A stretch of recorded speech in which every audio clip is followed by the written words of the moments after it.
Makakalaban ng Rain or Shine Elastro Painters ang TNT Tropang Giga matapos talunin nila ang Converge Fiberxer sa score na 112-103. Pinangunahan nga ng import ng Rain or Shine na si Dayan Thompson ang kanilang panalo na umiscore ng double-double na 34 points, 12 rebound, 7 assist, 2 steal at 3 block. Tinulungan naman ito ng kanilang rising star na si Adrian Nocam na nangunguna sa local score na 25 points habang sinundan naman ito ni Andre Caracot na naka 14 points at Jonard Clark ito umiscore ng 11 points na parehong naka double digit. Samantala umiscore naman ng magkasunod sa 3-point line si Bo Belga kaya umabant ang kanilang koponan sa 4th quarter.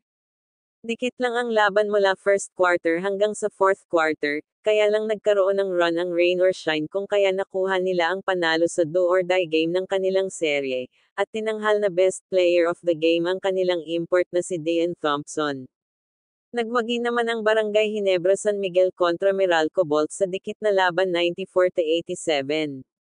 Pinangunahan nga ni Justin Brownlee ang panalo at umiscore ng 25 points, 10 rebound at 7 assist, na tinulungan naman ni Stephen Holt na kumamada ng 17 points, at ang kanilang rookie na si RJ Abarientos na umiscore ng 16 points habang 12 points naman ang ginawa ni Troy Rosario samantala 7 points naman ang ginawa ni Scottie Thompson para makuha ang panalo kontra Meralco Bolts. Makakalaban ng Barangay Ginebra San Miguel ang Northport Batang Pier sa semifinal habang makakalaban naman ng Rain or Shine Elastro Painters ang TNT Tropang Giga sa semis.